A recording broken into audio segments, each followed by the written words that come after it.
Mishnah, page 23b, 2 lines from the very bottom of the page. הקורא בתורה לא יפחות משלושה פסוקים. The one who reads the Torah should not read fewer than 3 verses. There is a concept we learned in the past called shomea ke'oneh, meaning sometimes when you have a leader, such as a Torah reader, such as Chazan, Shliach Tzibur, one who represents us, so when he said certain prayer or certain brachot or certain Torah reading, by hearing it, we are partaking of the mitzvah, even we ourselves do not say it. Now, since the one who reads the Torah, he reads for all of us, we explained in the past, so it has to be at least 3 verses. Velo yikra lemeturgeman. In those days they have a translator that translates the text by heart. Yoter mi pasuk echad, which means you have a translator. Imagine in those days, one reading the Torah, and you have someone who translated to Aramaic. Now imagine, just to conceptualize the idea, imagine someone who reads the Torah, and you have a translator that's standing there and translate to us in English. And we do not know the Ivrit, we don't know what he reads. So the translator next to him, he tells us what is in the reading. Now if he does more than one, for example, if he reads 3 psukim, 3 verses together, it may have mistakes. It may get mixed up with the translation. So therefore, it should be one by line, by one. In other words, he needs to pause after each verse and let the translator say it right. There is a concept that if it's the oraita, if it's a biblical, we do not make more than 1 pasuk. When it's come to Nevi'im, reading from the prophets, it's not Sefer Mitzvot, it's not book that contain commandments, so therefore they're allowed to do it in 3 psukim. The truth is that the Rashi said, "Shelo yit'eh meturgeman min hametargem al peh," but in our days you see the Temanim, since the early times, the Yemenite Jews. So they do that, but excluding them, nobody else. The Tosfot said that today, when it's come to read the Nevi'im, so he said that it's a different story. So they allow only 1 pasuk. ועכשיו אין אנו מקרין למתורגמן אפילו בנביא לפסוק אחד. Nowadays we not do it even in the Book of Prophets. שלא יבואו לטעות רק בתחילת ההפטרה. אנו מתרגמים 3 למתורגמן, להודיע כי מן הדין הוא שאולי לא מחשים לו שיטעה. So excluding the first 3 lines, in general he said that we goes with the line by line, even the prophets.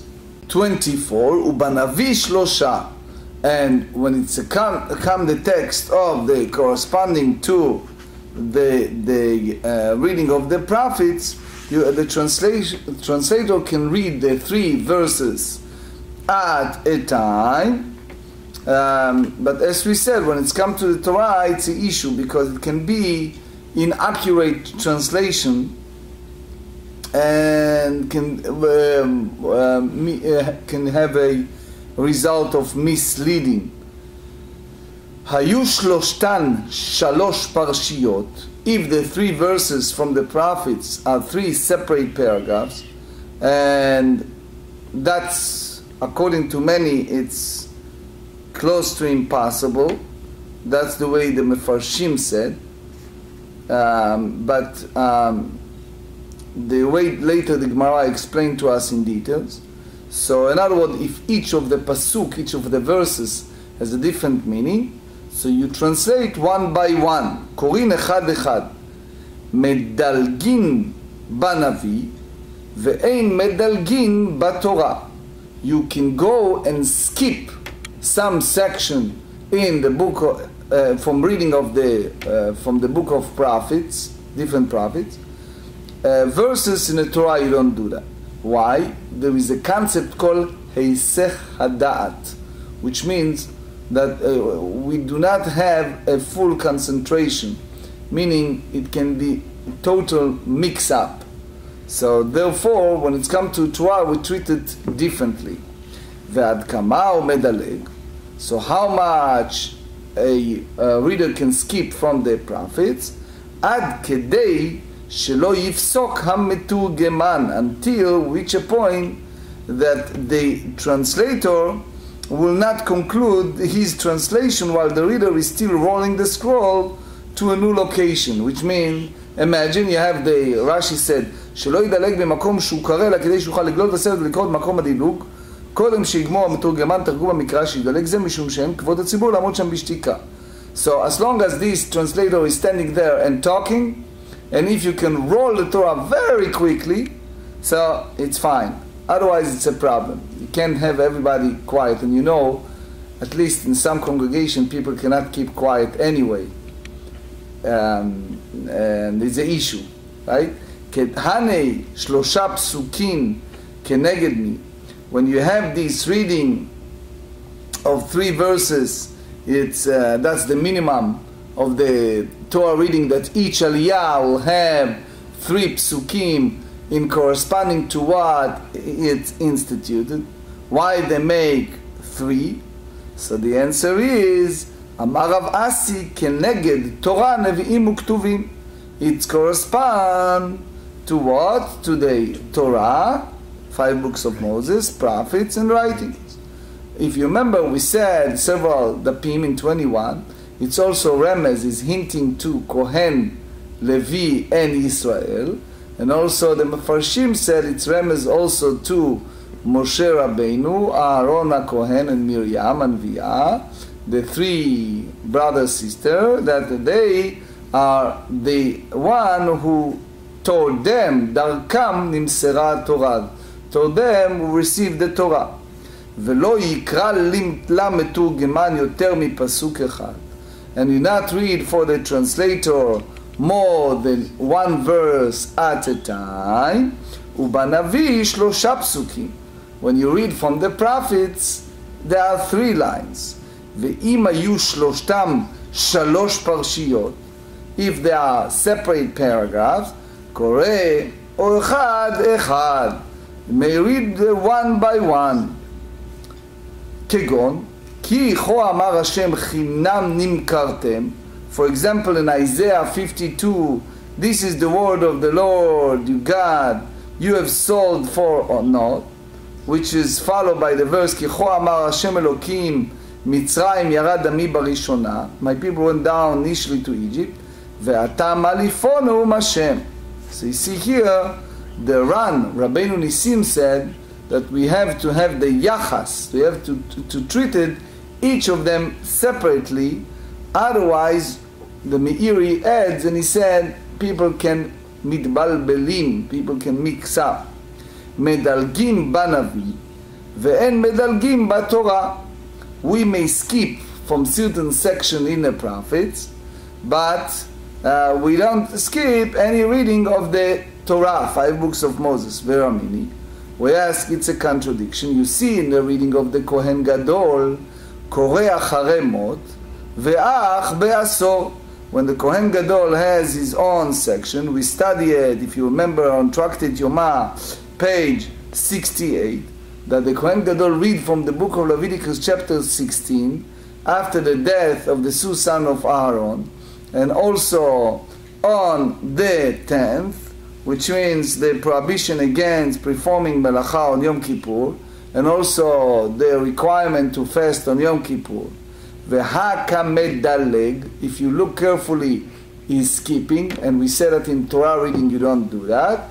Amar Abaye lo kashya. Abaye said it's not the issue. Why? Kan bichdei shelo sheyifsok התורגמן, וכאן, בכדי שלא יפסוק התורגמן. You remember what we said? As long as it's close and you can roll the Torah, remember that? And the translator can speak while you're rolling the Torah, is fine. Otherwise, a problem. Which is a general statement that you can skip in the prophet, but you do not skip in the Torah. So how much one can speak the reading of the prophets?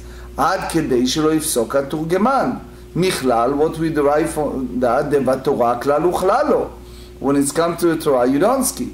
Ela amar Abaye lo kashya. Kan be'inyan echad. When it's come to the reading of the Yom Kippurim, it's applied to one subject.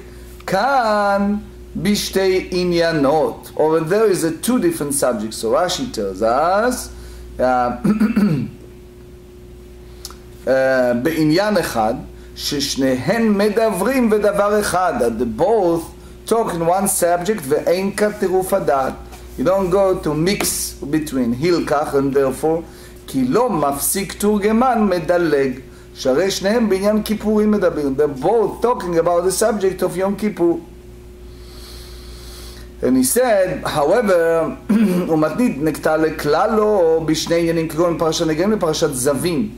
So if you have two subjects that have some connection between them, it's different. But if it's the subject that is total different subject, then it's an issue. והתניא מדלגים בתורה בעניין אחד ובנביא בשתי עניינים. We just said that you do it in the Torah, only one subject, and the prophets two. So here you see the other. כאן וכאן בכדי שלא יפסוק התורגמן. Again, in both it's until the point that the translator will have to pause. תניא אידך, אין מדלגים מנביא לנביא, ובנביא של 12 מדלג, ובלבד שלא ידלג מסוף הספר לתחילתו. As you know that we have the 12 prophets, the 12 small book of prophets, from the book of Hosea to the book of Malachi, 12 books. So he said, as long as you not skip the end of the book to its beginning. So the Rishonim said that that's lav dafka, it's not on. So it means as long as you don't go achora, you don't go by the reverse order. Mishnah, המפטיר בנביא, הוא פורס את שמה. Rashi, מי שרגיל להפטיר בנביא. One who get used to do haftarah in Navi. So the Rashash add to Rashi, and he said, if he goes by the other way, which means olech lehefech, someone who get used to do haftarah in the Navi, so he pores et shma, so he is one who divide the shma, vehu over lifnei ateva, and he is the one who goes before the so that's the source. It's a side note for the famous disputation between the Beit HaLevi and the Chazon Ish. The big disputation, that the question is if one Kohen can exempt all the other Kohanim for their fulfillment. Because here we said, Hu noseh et kapav, and if he is Kohen, he lifts his hand to bless the people. So here you see, Beit HaLevi said, Shomea ke'oneh, if you hear, is the same as the one who pronounced it.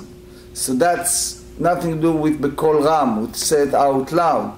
The Chazon Ish disagreed, and he said, if you tell me Shomea ke'oneh, so it means whatever I heard, it's like I did it, so whatever you do, it's applied to me.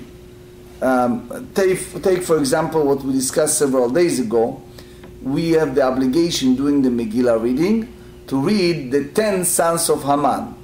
So what is our tradition? That the reader stop, we read the 10 sons of Haman, and then he in one shot read Neshima Achat, in one time, the 10 sons of Haman. Why?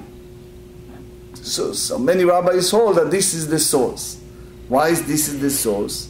Because you see here that one Kohen, you have to have in other words, by hearing someone read the Torah, and everyone else hear that person, so you exempt. But when it's come to do in one breath, so you have to do it yourself, right? Because the fact that he does that, the big question is that exempting you, since each and every one of us needs to do it, but by just hearing, if that is sufficient or not. That's the source, as we said, the disputation between the Beit HaLevi and the Chazon Ish. Ve'im haya katan, and if he is a minor, so therefore he's a minor, he's disqualified. Aviv or rabo ovrin al yado, his father or his teacher does that on his behalf. So there is a discussion. First, let's start with the Kohen. We have the Turei Even. The Turei Even ask a question. What do you do with the city that everyone is a Kohen? You ever heard that? There's a city, for example, Jerba. It's a famous city in North Africa. So in that city, according to tradition, it was a city of everyone was a Kohen. So everyone basically go and do the everything, go to the teiva, etc. So one option is that the women and the children respond to them. The Mishnah Berurah said that if is no other option, it's fine. But what do you do if you have 12 or 13 or 14 Kohanim? So the idea is that they go and do duchanim, they go and bless us, and the rest will say amen. The Mishnah Berurah have a big discussion what you do with 11 Kohanim, how you treat it. So the question is if that's the Oraita, if it's a biblical or it's a rabbinic. The Rashash elaborates on that. The one of the question involved here is we have in one hand the father and one hand his teacher. So who is taking precedent, the father or the teacher? The Turei even said, ask a question, it says, when it's a loss of item, you find something, or loss of property, you have the loss of property of the father and loss of property of the Rebbe. So which one you take first? So they say the teacher, the Rebbe is first. Why? It's a famous Talmud that tells us that the father brought him to this world, and his teacher bringing to Olam Haba, to world to come. So the Rebbe explained that we have to differentiate between money, the Yerusha, the inheritance, that this is the father, the teacher would not get that, versus when it mitzvot. Mitzvot, you go by what? By the Rebbe. Anyway. קטן קורא בתורה ומתרגם. A minor may read the Torah for the congregation and translate for them. So you see the Temani. In the Temanim, they give the Shishi, the six aliyah, to the Katan. The Mishnah Berurah said, no, today the minors will get only maftir and not always, not every Shabbat. אבל אינו פורס על שמה, ואינו עובר לפני הטבע. But he is not divide the shema, and not go as a chazan, ואינו נושא את כפיו. If he's a kohen, he's not doing נשיאת כפיים, lift the hands. פוחח. What is פוחח? So you have two different avenues. Rashi said, yachif, someone who goes, come to shul, and it's like someone who comes with a bershut, in a way. Or Tosfot said, gadim kruim, he comes with tearing garments. Nowadays you may ask, how about tearing jeans, right? And people like that. But anyway, they call it pocheach, something that it's incongruous, it's inappropriate, one whose legs are exposed, etc. So they said, poreset shma umetargem.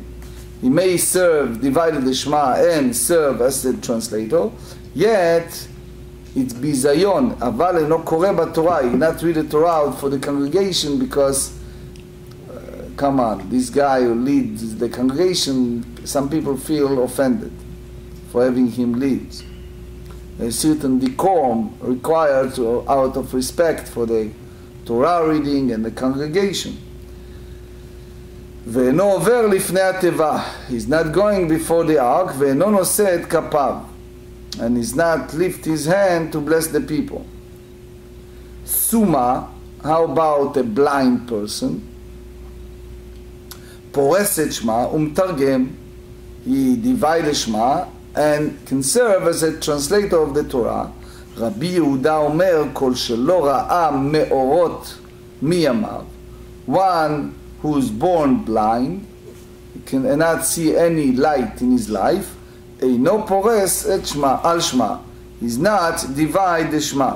Why? Because part of shema on shacharit, you know, you have the bracha, Baruch atah Hashem, blessed are you God, yotzer hameorot, who created the luminaries, the light.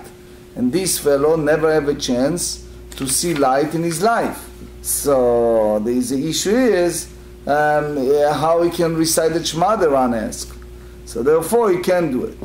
Tosfot said, he asked a question, if Suma, if a blind person is exempt from the mitzvot, why you tell me that it's included Yotzer Or? It's obvious. So he said, you're not talking about someone, according to Sfot, someone who's born blind. He said, we are speaking about someone who became blind. What does that mean? Imagine those people, you read story from the, now we have Tisha B'Av, so you read story about the Shoah, about the Holocaust. People who hide themselves from the Nazis. So what happened is, they born in those places, in basement, in attics, in bunkers, in all kind of places that is total dark. So they born, and then it's possible that they develop blindness, meaning they born with eyes with the ability to see, but since they never see the light, then when it's come out to light, they may be turned to be blind.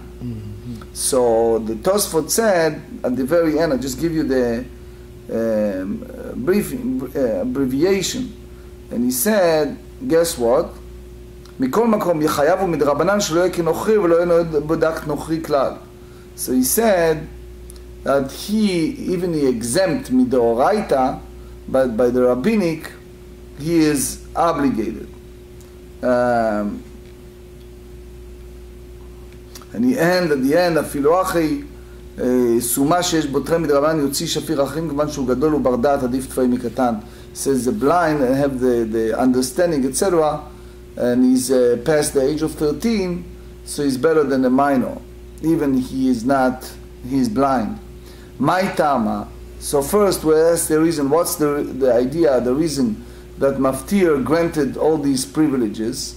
So Rav Papa amar mishum kavod. Oh, because what happened is, in those days Maftir was not an honor. Aliyah was an honor. But Maftir was not an honor, so they give him an extra, something in extra. There are some synagogues today, if you get Maftir, they give you Musaf too. I meant some type of compensation, of honor. Rabba bar Shimi amar, mishum de'ate li'imtsuye. Rashi said, hadavar ba lidei machloket, ani maftir v'ata ta'avor lifnei hateva. So here I want you to know that in those days it was a little different. In those days, if you want to daven, if you want to go and lead a service, you need to pay for that. Which means if you do maftir, it was free. But if you want to lead, etc., or aliyot, even nowadays someplace, so you pay for that. You want people to hear you, you pay. Right? I must tell you a story. In the 80s, mid-80s, so they opened a new cantorial school in Jerusalem. It was the first, at that time, it was the first new cantorial school. So Eli Jaffe was the conductor of the great synagogue choir, and he opened the school together with Cantor Herstik, and there was a fellow from Miami, Chaim Wiener. Beautiful. So they tried to have it as a very exclusive, selective people who are musician, and Eli required them to read music and to have the background and to have the voices, etc., etc. So relatively few, I think if I'm not mistaken, about 10, 12 students were accepted. I don't remember how many, but it was many other applications. So it was one of those sessions. We already started the school. And it's a guy, his father was a big macher in Jerusalem Post. It was a big newspaper influenced the Jerusalem Post. Right? You guys know it, right? So his father was pushing Eli, the conductor, the director, to accept his son to our school. Now, some background. Number one cantor in the earliest time, in the beginning of cantorial world, was at 1910, 1920. It was cantor Yossele Rosenblatt, very famous cantor. There's a very complicated pieces that he performed, and he's one of the, maybe the forefather of cantorial world, or at least one of them. Versus, it was a story at the early state of Israel. Was a conflict in the family, and the father took the boy, his name Schuchmacher, and they took the boy to America and behind the other spouse knowledge, and it was a big police and other search for the boy, and everyone was search, hey, for Yosale, where is the little boy? He disappeared, and everyone's worried what's going on, and it turns that the father not get along with the mother, so he hid the boy, he took him to New York without the mother's knowledge. The stories go back to the early part of Israel. Anyway, here we are in the mid-80s, and this guy come to our session, and he's standing there, big, heavy-set guy. Eli sitting in a piano and said, okay, you want to be accepted, so demonstrate a piece for us. So he said, what key you want me to play the piano? The guy most probably was not familiar. He says, you start playing and I'll sing. So Eli said, all right, what key? He says, I don't know. You play and I'll sing. He says, what do you like to sing? He says, I don't know. You start something and I'll sing it. So we right away recognize that he doesn't know what he's doing. So then Eli said, how about Yosale? And Eli meant Yosale Rosenblatt, which is the early cantor, and they have so many pieces that he sang. So Eli playing the key, and the guy is standing there, and he starts singing, hey, for Yosale, meaning this is one of the funniest moments, because everyone was laughing so hard. He sang the song, it's like a folk song that they sang in those days, in the 50s, where is Yosale Schuchmacher, where he disappeared, no one knows where is he. We crack up, we laugh so hard. Anyway, the key here is it can create disputation. When you have one get this honor of leading the service, the other one get that honor. So in order to avoid this conflict, we don't want to have a quarrel among the leaders. So, so you do that. I tell you the truth, since that time, every time I see Eli, he's now a big conductor around the world, we always joke around, oh, F for Yosale. Anyway, my benayu, what's the difference between the two explanations? Ika benayu de avid bechinam. So Rashi said, Abala avol lifnei ateiva, one will lead the service, and no liten sechar. He's not doing for money. You know why? Because the hacha insuye leka v'mishum kavodika. The whole idea is that you have the honor that he leads. Ika benayu David bechinam. תנן, ואם היה קטן או אביו או רבו, עוברין על ידו, היא אמרת, משום נצויה קטן בר נצויה הוא. If you tell me that it's cause a conflict, a quarrel, this is a minor, why they fight over that? אלא מהי משום כבוד? קטן בר כבוד הוא? You're talking about honor? What is the honor involved with a little boy, right? אלא איקה כבוד אביו וכבוד רבו. Oh, that's a different story. You know why? 24b, הכנה מעיקה נצוי אביו ונצוי רבו. Guess what happened? You have him, and this, his father or his teacher, they feel it's not him, it's us. Because he is us. He representing us. So it may be a potential quarreling of his father or his teacher, which the rabbi was concerned about. Pocheach, pores al shma, we say someone who have the explosion of the limbs may recite the introductory prayer of the blessing of the Shema, and also translate the Torah. Be'amina ula barav me'abayei. Katan pocheach, ma'u shikra b'Torah. What do you do with the minor that have this exposed of limbs? Can he or reads the Torah? So katan be'alma, just a minor, it's read the Torah. But here, Rashi said, gadol pocheach hu de'asu. If it's old, meaning about the 13 years old, so if it's a problem, mishum de lo yira'eh becha ervat davar. The Torah said in Book of Dvarim, chapter 23, that you don't see something that exposed from your body. Aval katan eno muzhar, but it's not applied to a minor. Or dilma lo palig matnitin ben katan legadol. May said we do not differentiate. So the Turei Even said you don't speak about katan, a minor that was just born.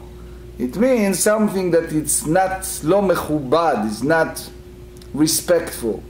Someone who's barefoot, or someone who's a torn clothing, right? Tosfot said it's a kishu. You allowed this minor or not? It's the big discussion. Amar le v'tibai el acharom. So you should inquire regarding minor who is naked. Arom ha'ita malo mishum kvod tzibur. It's not respectful to the congregation. Hachana mishum kvod tzibur. So it means we don't talk about total naked. We talk about part of the body, and it's not respectful to people. Suma pores al shma. A blind man may divide the shma. Tanya אמרו לו לרב יהודה, הרבה צפו לדרוש במרכבה ולא ראו אותם מהם. Wait a second. You say that is a problem with the blind person. Why is it a problem with the blind person? Because you bless the luminaries, and he never saw a luminary. But wait a second. You have the book of Ezekiel. What happened there is written about the chariot of Hashem. All is description of celestial chariot of God.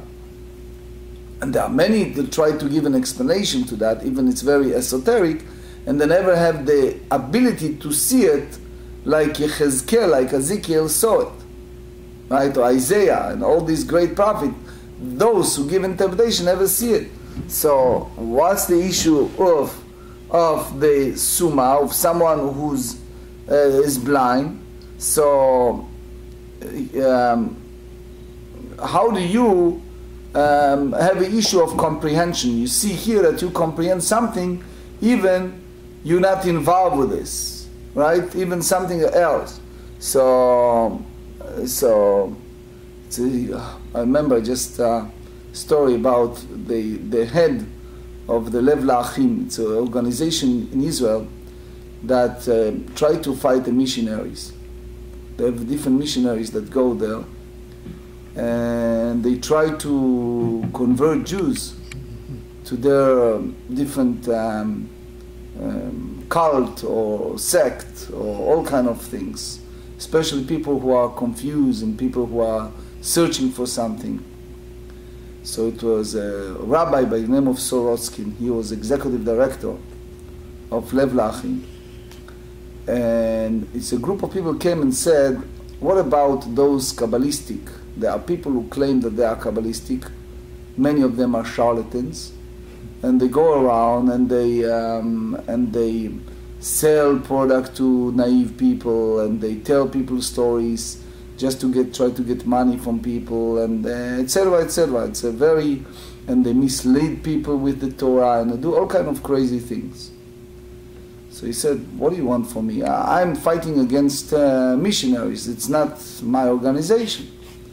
So they said, let's ask the head rabbi to see what he said about it. Bless you. Thank you. So they went to the late Rav Elyashiv. Rav Elyashiv, he was the luminary sage at that time. And guess what he said? He said, they are right. There's no difference between those charlatans and those who are missionary. Says you put all together the same department, the same fight, because they are misleading other people from the right path of Judaism. So I was like shocked when I heard that.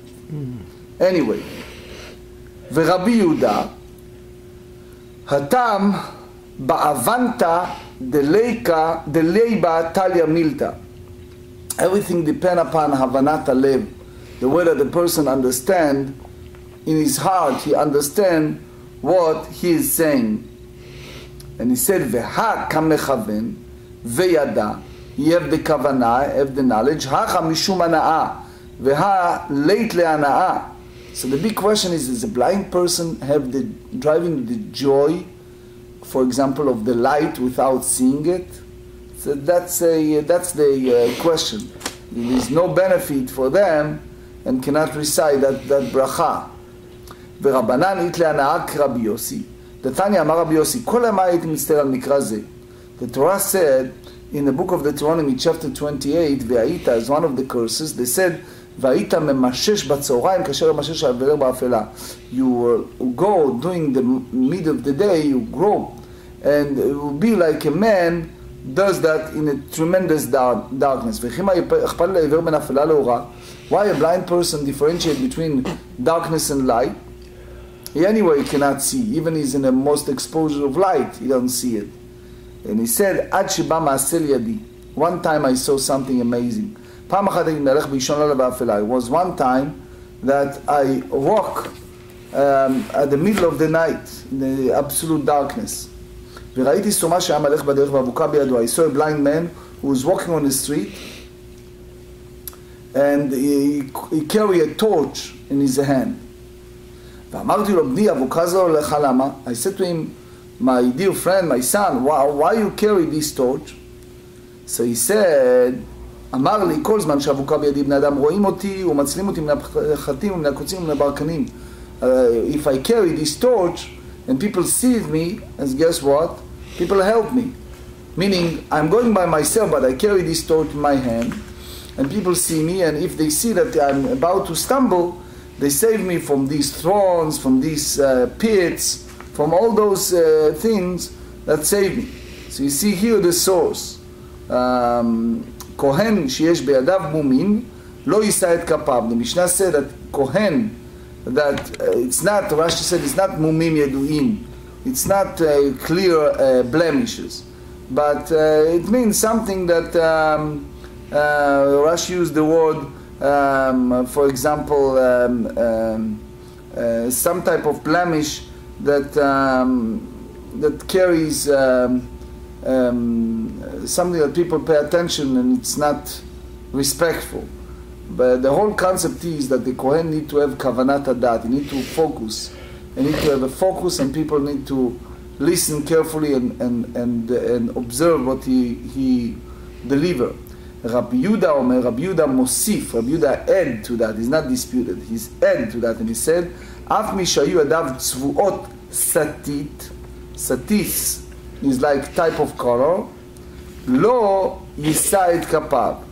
It's like he cannot lift up his hand. So it's a question.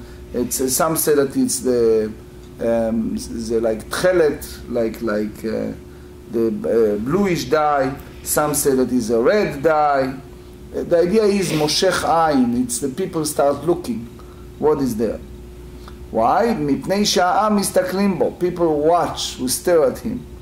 So at the moments that it's very different and fascinating, for all kind of reasons, for good or bad, people start watching this guy. I think in those days with this new phenomena of tattoo, so you see how much attention people give to everything. Tana, mumim shamru befanav yadav veraglav, which means the place that it's megule, you see it, especially during the bracha.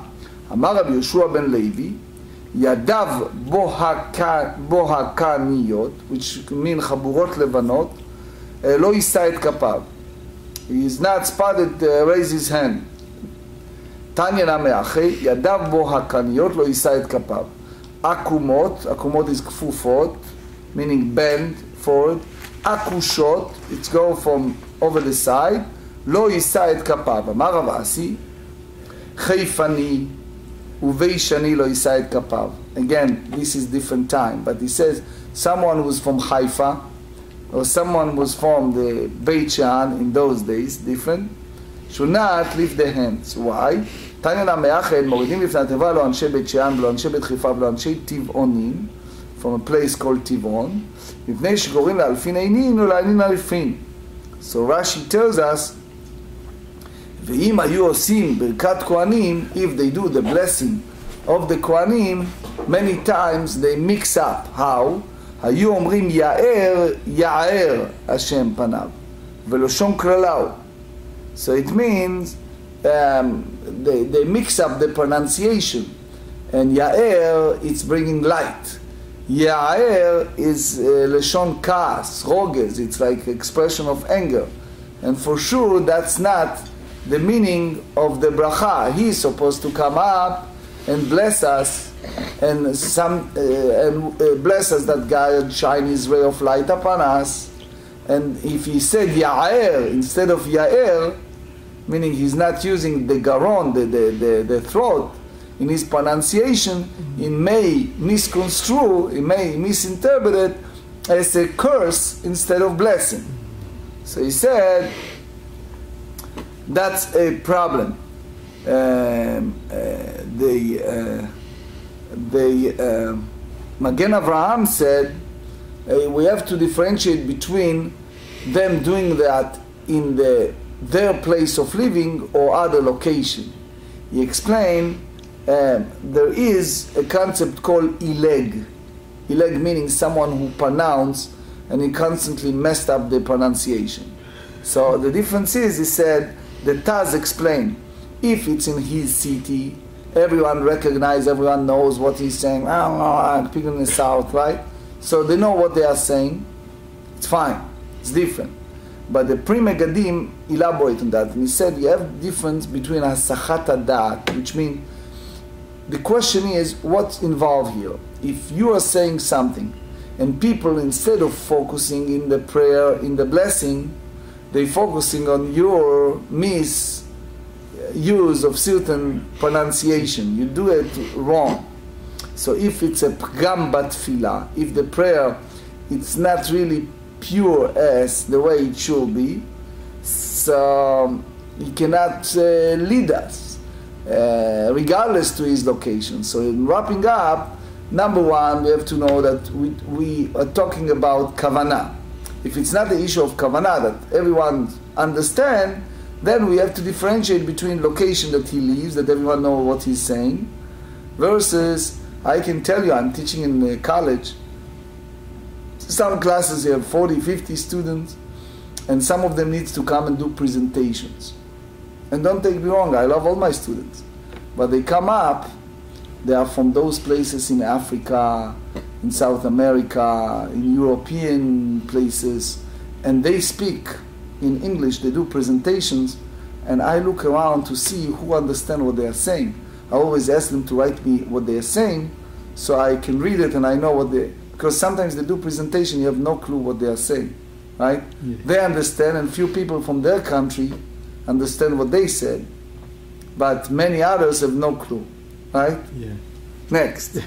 אמר לי רבי חייא לרבי שמעון ברבי, אלמלא אתה לוי, פסול אתה מן הדוכן. If you are Levi, the way that you pronounce, you're not. But if you are, you cannot disqualify from standing on the platform in the temple. Why? Mishum de'avi kalach. You have such a heavy voice. So it's not a psul for Kohen, but a psul to Levi. Is a Gemara in Chulin that said that Leviim can have disqualification by the sound of the voice, vocal. Ata amar le'avui. This guy was hurt, so he went and he told what he heard to his father. Amar lei, so now he answered back and he said, Zil eimalei, go, say to him, to Rabbi Chia, כשאתה מגיע אצל וחיכיתי להשם לא נמצאת מחרף ומגדף. There are people who said chet and hay and mix up the hay and the chet, right? So he said, if you talk about voice, I can tell you about pronunciation that you mispronounce and you also disqualified. So it's a famous text in Yerushalmi. Rav Chia nafak lekiryata, and he saw that the desecrated Yom Tov, the festival.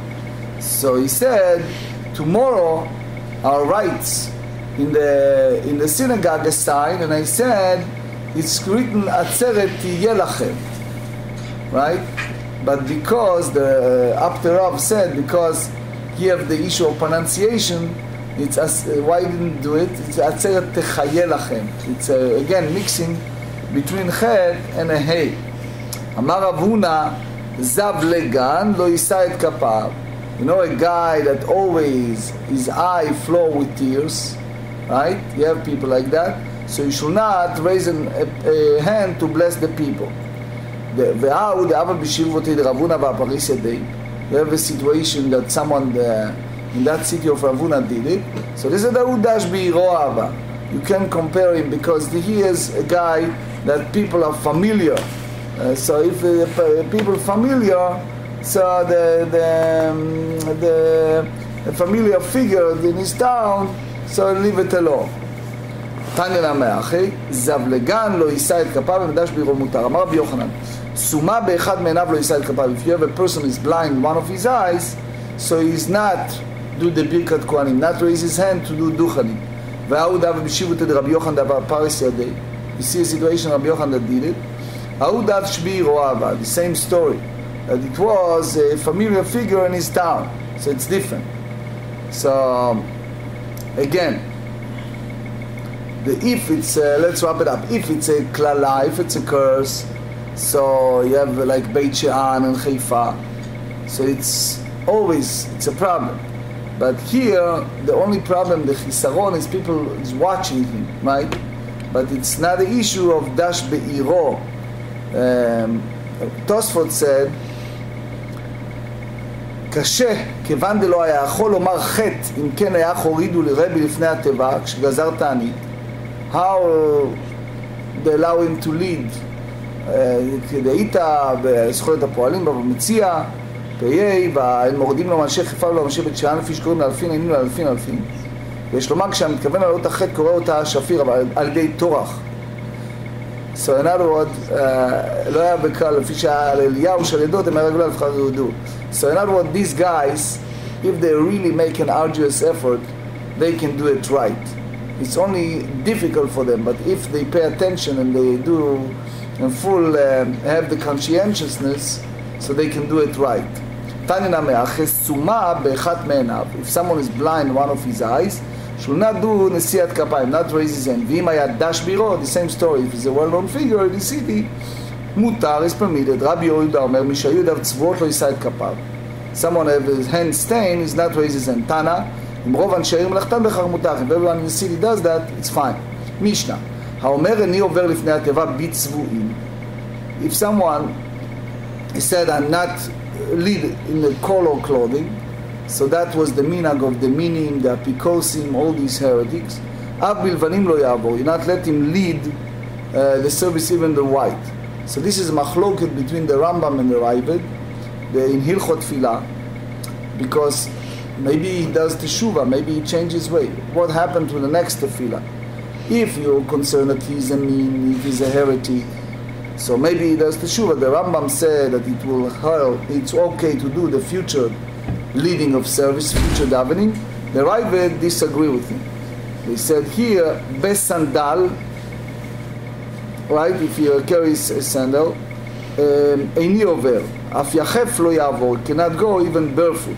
העושה תפילתו עגולה, if someone made his tefillin in the, good morning, in the round style, instead of doing the way that the rabbi tells is square, he made his tefillin in the round manners. סכנה ואין בה מצווה. Why? So the Tosfot Yom Tov explained that if it hits, he can ייכנס במוחו. He hold that mitzvot is magne or matzle, that the mitzvot is act of shield, a protection. You lose your protection when you have that, because you don't do it according to the way that the rabbis instructed us to do it. And not just that, the Mishnah Eden said, Sakana ve'ein va mitzvah. You not fulfill the mitzvah by doing that. Netana al mitzcho, or al pas yado. If one places the head tefillin on his forehead rather than above his hairline, or the arm tefillin on the palm of his hand instead of his, the place that we say against the heart, hareizo derech minut, is the way of the heresy, which means they don't follow the way Rashi explained to us, the rabbis instructed us to do it properly. Tzipan zahav, if someone make his own idea, he covered the parchment of the tefillin with gold. Untana al beit unkeli shelo, he placed the tefillin on his garment sleeve instead of directly on his against his heart. Harei zeh derech hachitzonim, that's the way that people outsider. So Rashi said to us, he said, שמבזים מדרש חכמים והולכים אחר המשמע כמשמען בעיניך ממש. That's the people who are minut, not the way that the rabbis instructed us. And Rashi added, and he said, בני האדם הולכים אחרי דעתם. So sometimes it's not necessarily, Rashi said, people who are totally opposing the traditional Judaism, but there are people who does that without asking the rabbis. חוץ מדעת חכמים, דבאים לך לאות ולא לאחרים לאות. You have to ask all the time. ציפן זהב, Rashi said, נם הכתיב למען תהיה תורת השם בפיך, שיהיה הכל מבמת תורה. So Rabbi Akiva Iger challenged this Rashi, and he said that his shibush is a mistake in this Rashi, because we have הלכה למשה מסיני that has to be shachor, have to be black, not something that covered with gold. But anyway, the Gemara said, just let's finish here this text. We are considered to suspect that maybe he is some type of heretic. So the Rivash explained in his responsa that whenever you see someone come up with some new ideology, you have to ask, what is this behind that? You see some rabbi or some baba, you know, those Sephardic people that come and claim that they know Kabbalah, and all kind of people like that, you see that they are doing something new and it's strange, it's uncanny, you don't know what's going on. So you have to search. I knew that in Lakewood, for example, Lakewood, New Jersey, anytime they have those people that come from Israel and they claim that they are baba, etc., they require them first to deliver a shiur in Gemara. So they make sure that they know what they're doing, and then they let them say whatever they want. Now, said filato agula, one who make the tefillin round, sakana ve'ein ba mitzvah. So Tosfot said, pibesh Rabbeinu Tam bishat sakana yachol להסתכן בהם ולא תגן עליו המצווה. ולא נעשה לו נס כמו אלישע בין הכנפיים. In other words, the protection of tefillin, he doesn't have to. להם התנינן להעדתנו רבנן. תפילין מרובעות הלכה למשה מסיני. That's what we said, that's the idea of square tefillin, is the law that we received by Moses at Sinai. ואמר רבא בתפרן והוא לאח סונן, in their stitching, in their diagonal, which means the sages teach us that the diagonal, or Rashi said, or of a perfect square, is one of the 2/5 time the length of one of each side. So it means you have to be careful that the diagonal of his tefillin meets that requirement. And it said, Amar Rav Papa matnitin de'avida ki amguza. So the Mishnah speak about it made it round like a nut or like an egg. So it's a real sakana. But again, we don't have this raya from the Mishnah. Aruch Or HaChaim 137. הקורא בתורה לא יפחות בשלושה פסוקים. The minimum is 3 verses. That's the minimum number that can publicly read from the Torah. If there is a translator, as we said in the ancient time, they used to have, then the reader should read 1 verse at a time before the translator translated to the congregation so everyone understands. How about the prophets?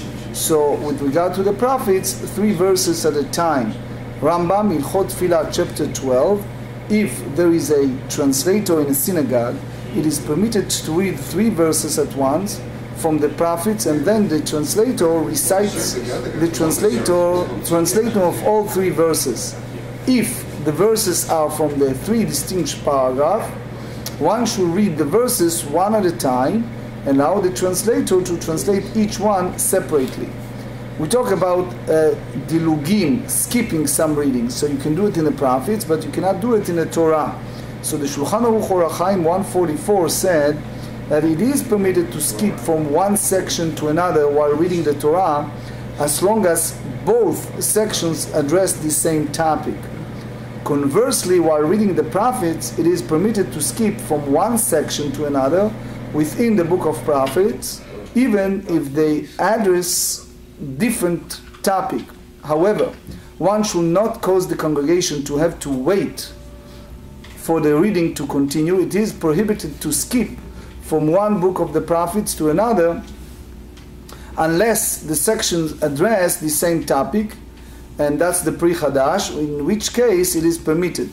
Within the 12 books of the prophets that are grouped together from Hosea to Malachi, it is permitted to skip from one book to another, but only if one skips ahead to a section that comes later. Now, Eino over lifnei hateva. So that's the code Orach Chaim 53. Only one whose beard is fully grown, shul appointed, that's one view, as a regular prayer leader, which means Leland Snyder can do it for us. This does not refer to growing an actual beard, rather it indicates that one must have reached the age when he's usually occurs. That's the Aruch HaShulchan. Some say, that's the Magen Avraham, that since this is out of respect for the congregation may forego its honor in this matter. That's the Magen Avraham. The Bach and the Taz said, however, it is permitted for anyone who has reached the adulthood to lead the prayers on a temporary basis. On public fast day and the high holidays, however, even one who serves as a prayer leader on a temporary basis, there are those who say that should have beard, that's the Mishnah Berurah. There are others said as long as you have the fear of Hashem, etc. We talk about Nesiat Kapayim, the Kohen, and that's the Shulchan Aruch Orach Chaim 128. One who has not reached physical maturity, signified by growth of two pubic hairs, may not recite the priestly benediction on its own. If there are no other Kohanim in the synagogue, so some say that once he turned 13, it can assume that he has grown to and he can lead, and others disagree. But however, if the Kohen or the Kohanim are reciting the priestly benediction, even a minor may join them. You see the Kohen family, in order to learn how to perform this mitzvah. You see by us, I think 2 years ago we have 4 generations that did it. Once he reached maturity, a Kohen may recite the benediction, even if his no other Kohanim are present. However, he should not do this on a regular basis. At least some say that he should have beard. Anyway, pocheach, and we explain that it's different between Rashi and Tosfot. It's a barefoot or someone who has a torn garment. So the Vilna Gaon said that one whose garment are torn, so that his arm and shoulders are bare, so he cannot lead the services. Because it's disrespectful to the congregation to have someone like that lead services. He may not serve as the prayer leader or read from the Torah, but he is permitted to lead the congregation in reciting the introductory prayer and blessing before Shema. It is proper for the prayer leader to wear clothes to cover his legs, and for his garments are not long enough, he should wear socks that go up to his knees. That's the Rambam in Chot Filah, chapter 8, and Shulchan Aruch Orach Chaim 53. Again, the Kaf HaChaim also speak about it. You may ask, how about the people in the kibbutz that are wearing very little? It's a serious question. Suma poreset shma, a blind person, one who is blind, may recite the introductory prayer and blessing before Shema, even if he has been blind his entire life. He may also serve as a prayer leader for the duration of the prayer service. That's the Mishnah Berurah said. The halacha is according to the first side in the Mishnah, and that's the code in 69. The key is, as we explained, it depends what happened to him and how it happened to him, and what, in general, we explained that in a Shoah, during the Holocaust, we have people that born regular, but because they are hiding and they are in the dark for a long time, they turn blind. So it's a serious question, and you have to ask. In each case is different. In general, the issue is that he blessed the luminary and the light while he cannot see it. Kohen sheyesh biyado mumin. So what happens if you have a Kohen who has blemish on his face or hands, so may not lift his hand to recite the priestly benediction, because people will look at him doing the priestly benediction. The same applies to one who has a blemish on his feet, in the place where the Kohanim recite the priestly benediction without socks. This also applies to one whose saliva drools from his mouth, or whose eyes constantly tear, or is blind in one of his eyes, and it is a noticeable condition, as the Mishnah Berurah said. In all of these cases, if the Kohen is a familiar figure in his community, and people are accustomed to seeing his blemish and no longer gaze at it, he may recite the priestly benediction even if he is blind in both eyes. Anyone who is a permanent resident of a city, or who moves to a new city and has been there for 30 days, so it's considered a familiar figure. If one visits another city, some hold that after 30 days, he is considered a familiar figure. That's the Magen Avraham citing the Bach. While others hold that he is not familiar figure until he has been there for 12 months. That's the Balatanya, Shulchan Aruch Harav. It is customary in a particular location for Kohanim to cover their hands with their talit during the priestly benediction. Even a Kohen who has multiple blemishes may recite the priestly benediction. This is so as long as his blemishes are not noticeable from under the talit. That's the Kaf HaChaim citing the Radvaz. And he does not uncover his hands. That's the Ramah. Now, the Taz hold that he can recite the priestly benediction even in a place where he is not the custom, if it is the custom for the members of the congregation to cover their faces with the talit. However, common custom is not according to this opinion, and it's important to know that we in general cover our or close our eyes, etc.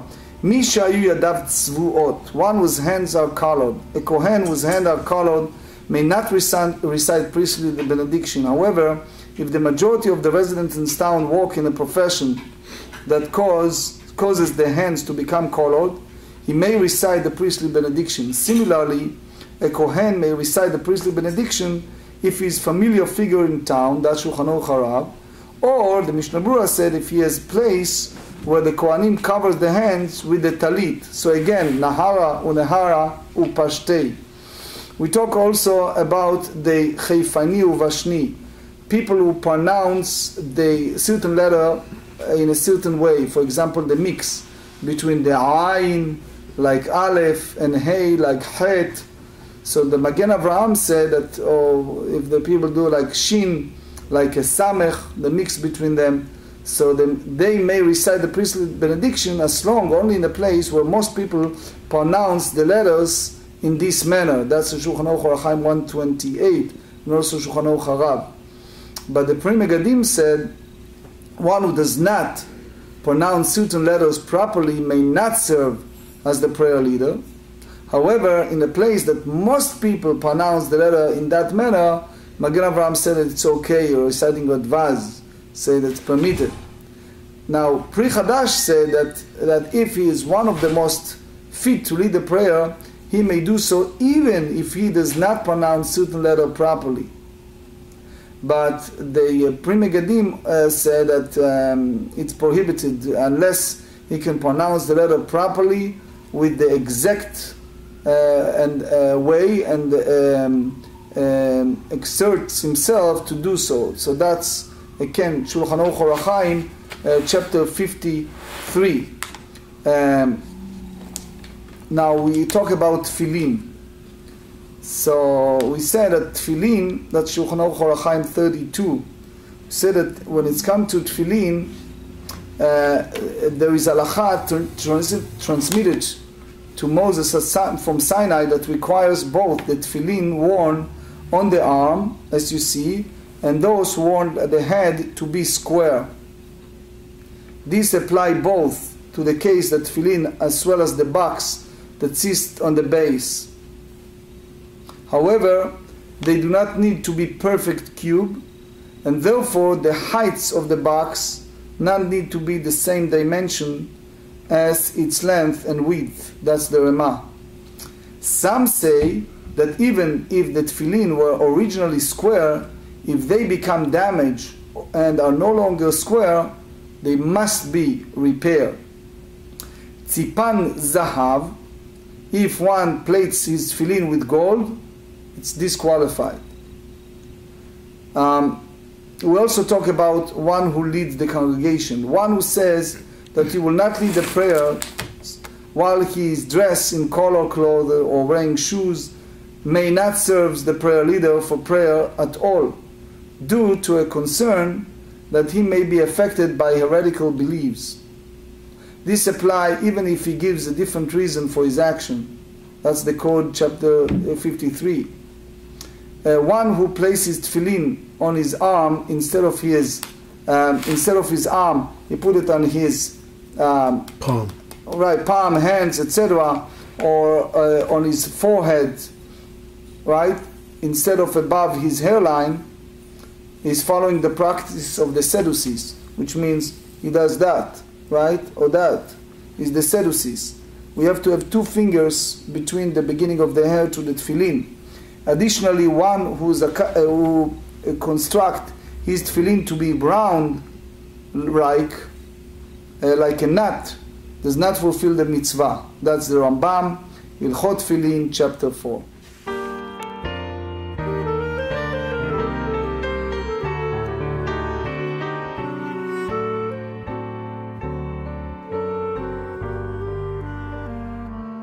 Boyachem leshuloim malachai yeshuloim malachai